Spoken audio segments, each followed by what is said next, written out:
jamaah Jumaah rahimakumullah. Pada beberapa hari yang lalu, kaum muslimin kembali membicarakan pembicaraan yang berulang setiap tahun tentang suatu peristiwa yang pernah terjadi, dan kita imani kejadian itu sebagai mukjizat Nabi sallallahu alaihi wasallam, yaitu Isra' Mi'raj Rasulullah sallallahu alaihi wasallam. Terlepas dari perbedaan para ulama sejarah Islam menentukan penanggalannya, baik juga bulannya dan begitu juga tahunnya, tapi yang terpenting ketika kita membaca sirah Nabi bukanlah waktu terjadinya, tetapi adalah keyakinan kita bahwa peristiwa itu memang terjadi adanya. Ketidaksepakatan dalam menetapkan tanggal dan waktu itu bukanlah persoalan yang penting, walaupun di kalangan ahli sejarah itu menjadi suatu pembahasan yang menarik secara keilmuan. Namun yang kita butuhkan adalah bagaimana keimanan kita dengan peristiwa tersebut ketika Allah subhanahu wa ta'ala memberitakan peristiwa Isra' dan juga menceritakan peristiwa Mi'raj. Yang perlu bagi kita hari ini, sampai di mana keimanan kita dengan peristiwa tersebut. Jemaah Jumaah rahimakumullah,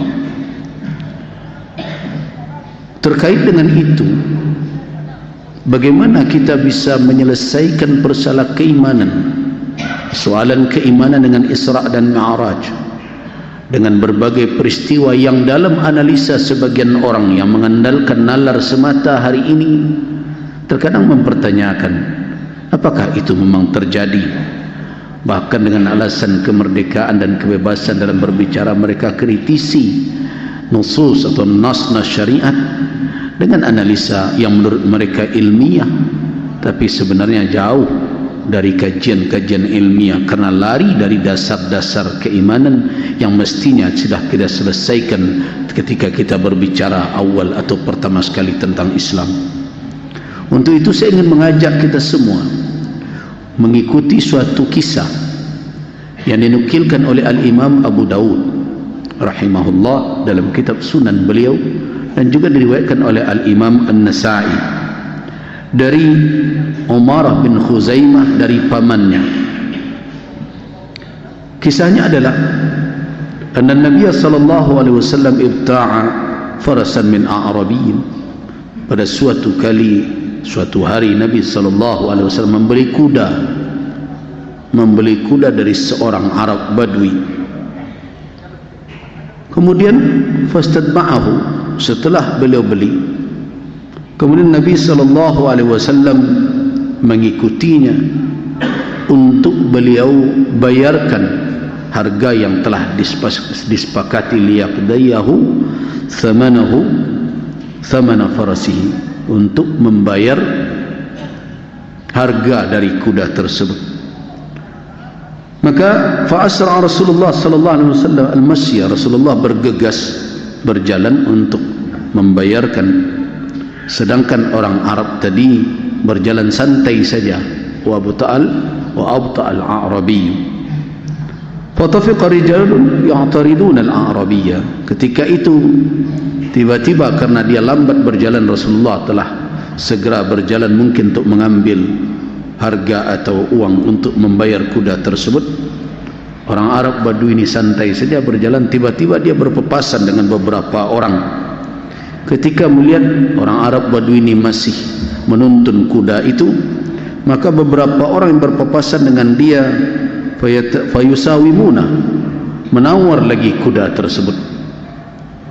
Kemudian ketika dia tawar bil faras, wala yaskuruna anna Nabi sallallahu alaihi wasallam ibta'ahu, dan mereka tidak menyadari bahwa yang menawar ini bahwa Nabi telah membeli kuda tersebut.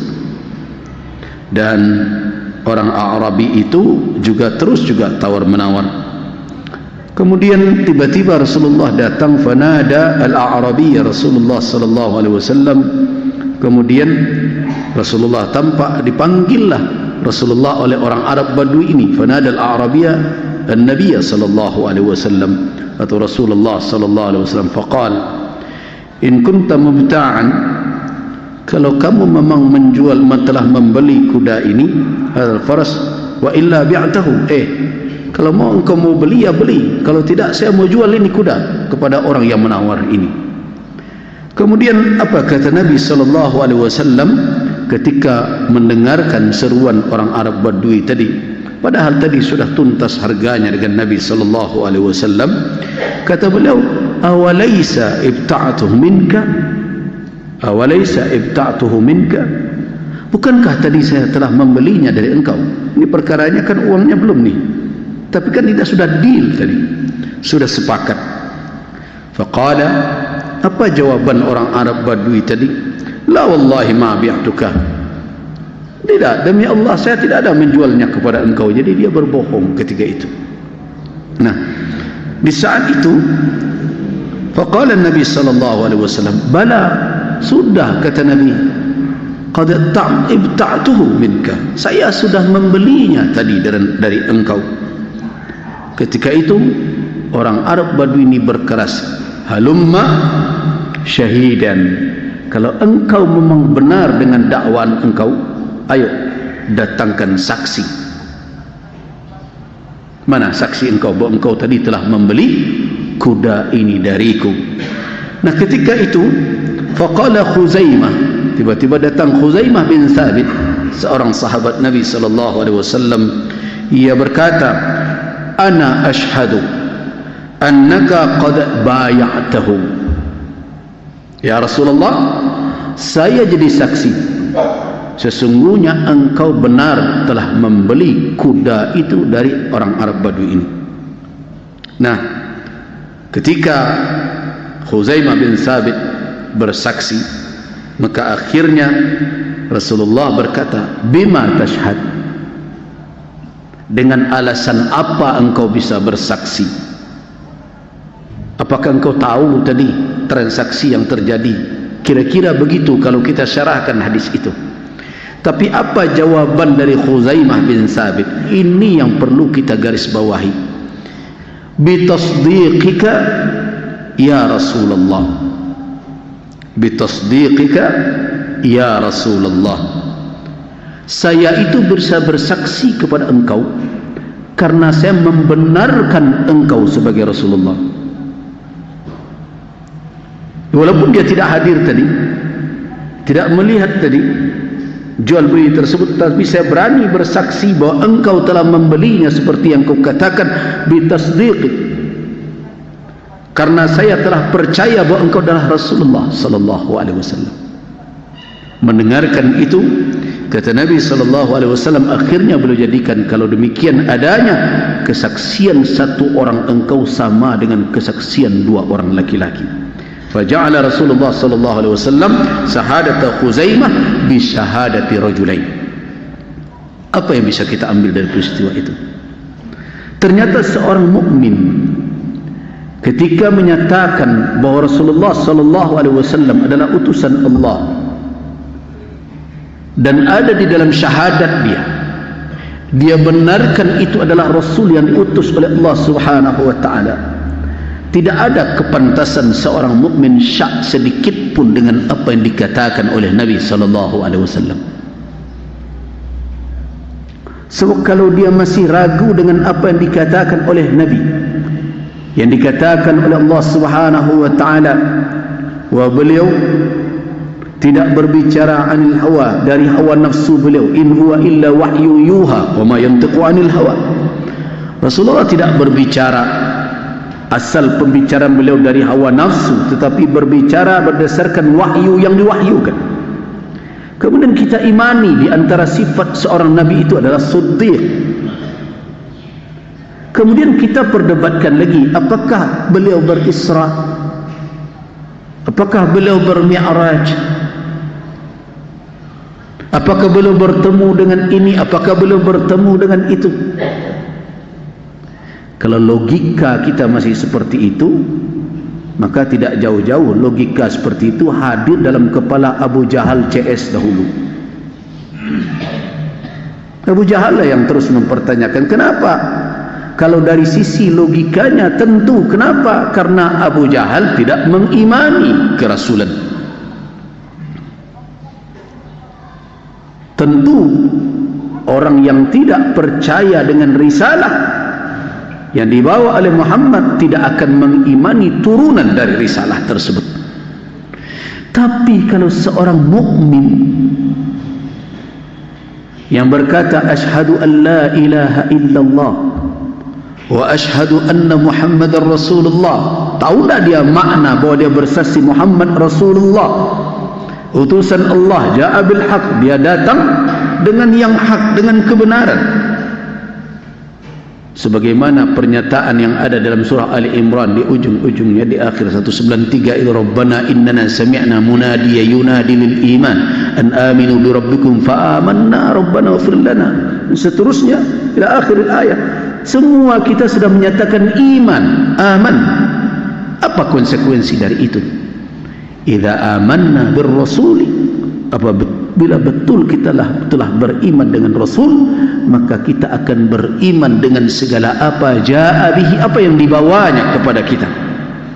Nah, inilah yang ditunjukkan oleh Khuzaimah bin Thabit tadi. Ketika ditanya, bima tashhad, dengan alasan apa engkau bisa bersaksi bahwa saya telah berjual beli dengan seorang Arab Badui ini, saya telah beli kudanya. Memang faktanya beliau telah beli, tapi orang ini menyangkalnya karena mungkin dia mendapat tawaran yang lebih. Nah, jawaban Khuzaimah, tenang saja, bitasdiqi, saya bisa bersaksi karena saya telah memiliki tasdiq, pembenaran, kepercayaan bahwa engkau adalah Rasulullah. Nah, ini pula yang hadir pada As-Siddiq, pada Abu Bakar As-Siddiq, sebagaimana diriwayatkan oleh Ummul Mukminin Aisyah radhiyallahu anha. Ketika malam Isra terjadi, pagi hari semua orang di Makkah heboh ketika disampaikan oleh Nabi sallallahu alaihi wasallam. Bahkan dalam hadis dikatakan irtadda man minal ladzina amanu wa saddaqu, ada yang murtad di antara yang beriman yang telah membenarkan Rasul selama ini, karena mereka berfikir mana mungkin, sebagaimana alasan yang dikedepankan oleh Abu Jahal, inna darabna kibadan naqati, kami naik onta dari sini ke Masjidil Aqsa, ke Ilya sana syahran, 1 bulan pergi, wa syahran iyaban, dan 1 bulan kembali. Sedangkan Muhammad idda'a mendakwakan diri dalam 1 malam dia pergi dan pulak balik. Coba bayangkan, siapa yang akan bisa percaya dengan logika yang sehat kalau bahasa sekarang? Tetapi apa ketika dibawa cerita itu yang menurut sebagian orang malah itu logis alasan dari Abu Jahal itu, sehingga ada yang murtad dari Islam, ada yang meninggalkan keimanan. Tapi ketika dibawa kepada Abu Bakar As-Siddiq, ya Abu Bakar, bagaimana dengan sahabat engkau? Selama ini dia berbohong. Ini kata Abu Jahal, tapi kebohongannya untuk yang kali ini lebih dahsyat dari yang biasanya.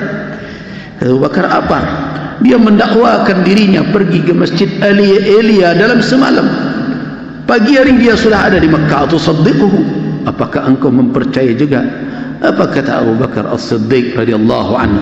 Laqad saddaqtuhu, sesungguhnya saya telah mempercayainya, membenarkan perkataannya, ma huwa ab'adu min dzalik, yang lebih jauh dari apa yang kalian ceritakan pagi ini. Lebih dari itu saya sudah imani, saya sudah benarkan. Apa itu?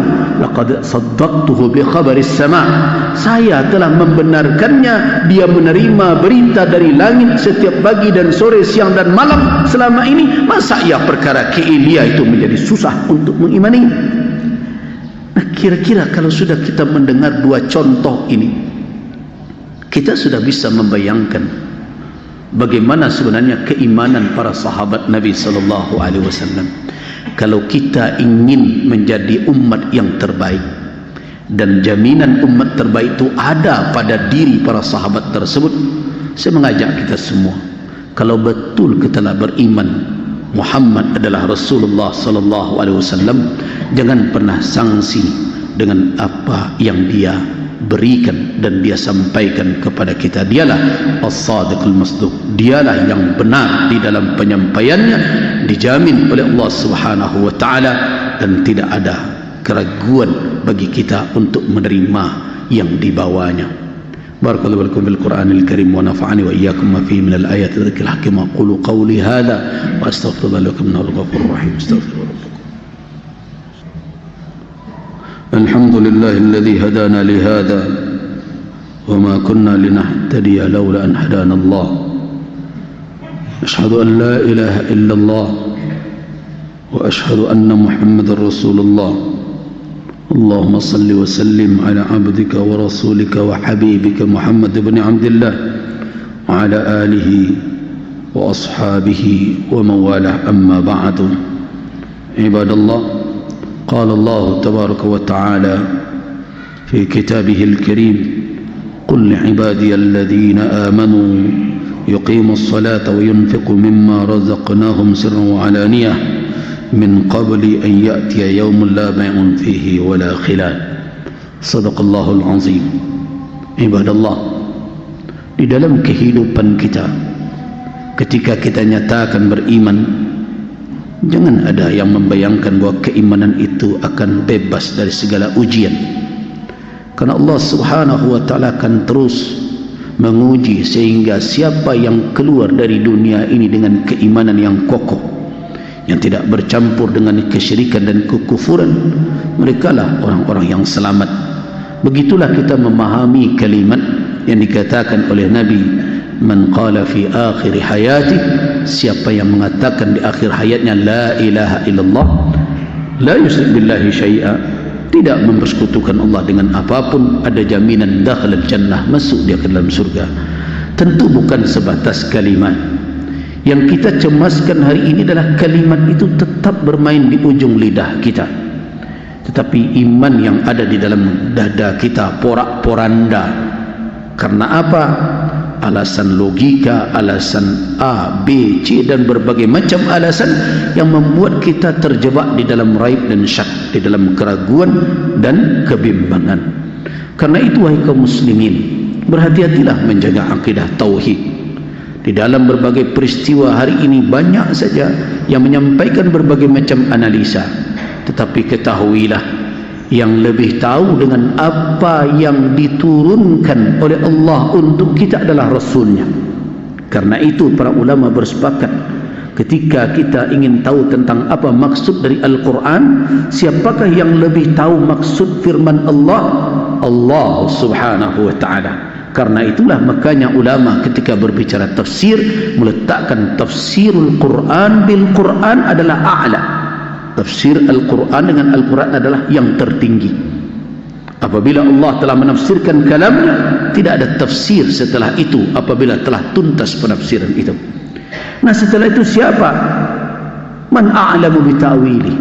Siapa yang lebih tahu dengan ta'wilnya? Lihat hadis Jabir bin Abdullah radhiyallahu anhu sebagaimana diriwayatkan oleh Al-Imam Muslim, Imam At-Tirmidzi, hadis tentang haji. Apa kata Jabir bin Abdullah? Alaihi nazalal Qur'anu wa huwa a'lamu bi ta'wili.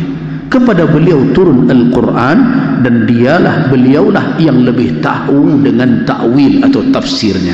Nah, karena itu kalau kita ada kesangsian dan keraguan, tidak mengherankan kalau Allah Subhanahu wa taala mengatakan fa in tanaza'tum fi syai'in farudduhu ila Allahi wa rasul. Kembalikan kepada Allah dan kepada Rasul. Apa maknanya? Kembalikan kepada Qur'annya dan kembalikan kepada sunnah Nabi-Nya.